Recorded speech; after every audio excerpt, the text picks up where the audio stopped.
Hello बच्चों, आज हम हल करने वाले हैं समय एंड काम से संबंधित प्रश्नों को। ऐसे प्रश्नों को हम बहुत ही सरल विधि से करेंगे, बस आपको थोड़ा सा ध्यान देना है। चलिए, यदि आप मेरे चैनल पर नए हैं तो चैनल को सब्सक्राइब कर लीजिए। देखिए, ऐसे प्रश्नों को किस प्रकार से हल करते हैं। मैं आपको जो ट्रिक बताने वाला हूँ, आप उस पर थोड़ा सा ध्यान दीजिए और समझिए कि किस प्रकार से प्रश्नों को हल करना है। हम देखेंगे यहाँ पे जो संख्या है उसमें से काम को हम इक्वल के एक तरफ रखेंगे, बाकी सारी संख्याओं को इक्वल के एक तरफ रखेंगे। यानी कि बराबर के एक तरफ हम काम को रखेंगे और बराबर के एक तरफ बाकी सारी संख्याओं को रखेंगे। देखिए, 28 आदमी किसी काम को 25 दिन में पूरा करते हैं। तो काम कितना है बच्चों? हमारे पास एक है, तो हम इक्वल के एक तरफ लिखेंगे एक काम। और हमारे पास संख्या क्या है? 28 और 25। इन सभी संख्याओं को हम क्या करेंगे बच्चों? मल्टीप्लाई में एक तरफ लिखेंगे। हमने संख्याओं को लिख लिया है। अब हम दूसरा स्टेप पढ़ते हैं बच्चों। तो 35 आदमी उसी काम को कितने दिनों में करेंगे? जो काम क्या है? वही काम है, यानी काम एक है और हम क्या करेंगे? उसको एक तरफ रखेंगे। तो पहले स्टेप के नीचे हम दूसरे स्टेप को लिखेंगे, यानी बटे में लिखेंगे। इसी प्रकार से जो संख्याएं हैं उनको हम इसके नीचे लिखेंगे। तो हमारे पास संख्या क्या है? 35 इंटू कितने दिनों में। जो संख्या नहीं दी है उसे हम x लिखेंगे। अब हमारे पास इक्वेशन बन चुकी है। इसी प्रकार से हमें इक्वेशन बनानी है, यानी काम को हम एक तरफ लिखेंगे और बाकी सभी संख्याओं को हम इस प्रकार से एक तरफ लिखेंगे। जब हमारी इक्वेशन बन जाएगी तो हम इसे हल करेंगे। देखिए, 7 पंजे 35, 7 का यदि हम इसमें भाग दें तो कितनी बार जाएगा बच्चों? 4 बार। और 5 का यदि हम इसमें भाग देंगे तो कितनी बार जाएगा बच्चों? 5 बार। तो हमारे पास क्या बचा है बच्चों?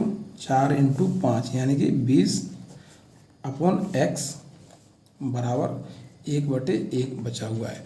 यदि ऐसी संख्याओं को हम किस प्रकार से हल करते हैं? क्रॉस मल्टीप्लिकेशन से।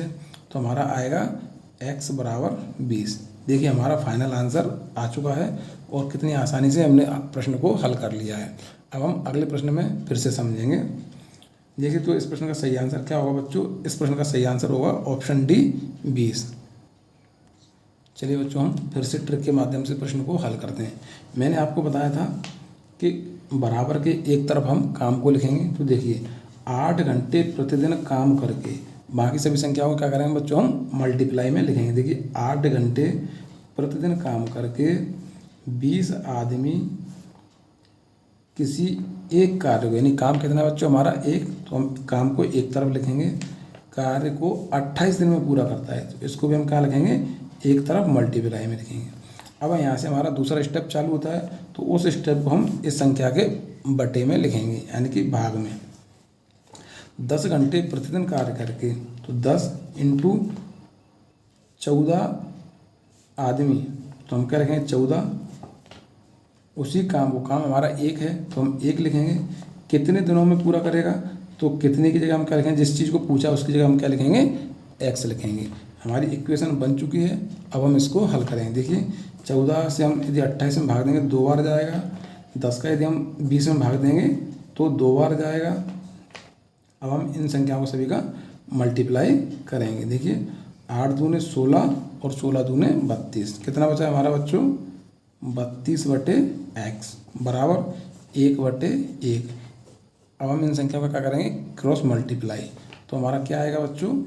हमारा आएगा x बराबर 32। देखिए, कितनी आसानी से आंसर निकल के आ जाता है। सिर्फ आप एक बार इक्वेशन को समझ लीजिए। कैसे समझेंगे? काम को हम एक तरफ लिखेंगे, बाकी सभी संख्याओं का मल्टीप्लाई करेंगे। जब दूसरा स्टेप चालू होगा तो फिर से हम वही करेंगे। काम को काम के नीचे लिखेंगे और बाकी सभी संख्याओं को उसके नीचे लिखेंगे। जो संख्या पूछी है या जिसके बारे में हमें बताना है उसको हम x लिखेंगे और इक्वेशन को हल करेंगे, तो हमारा आंसर आ जाएगा। तो देखिए, इस प्रश्न का सही आंसर क्या होगा बच्चों? ऑप्शन क्रमांक ए 32। चलिए हम अगला प्रश्न देखते हैं। देखिए, यहाँ पर लिखा हुआ है एक आदमी, मैंने बोला था सारी संख्याओं का मल्टीप्लाई करेंगे और काम को हम एक तरफ रखेंगे। तो यहाँ पर लिखा है एक आदमी, तो हम एक का मल्टीप्लाई करेंगे।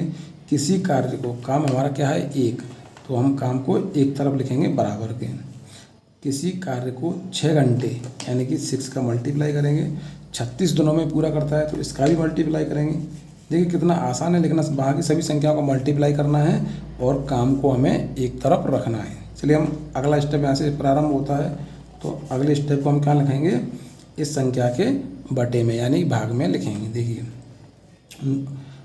वह यानी कि वही व्यक्ति, यानी व्यक्ति कौन है, एक व्यक्ति है, 9 घंटे प्रतिदिन काम करके 9 का मल्टीप्लाई करेंगे तो वह कार्य को कितने दिनों में, दिनों की संख्या पूछी है तो x लिखेंगे और काम हमारा क्या है, वही काम है, यानी काम के नीचे हम 1 लिखेंगे। देखिए हमारी इक्वेशन बन चुकी है।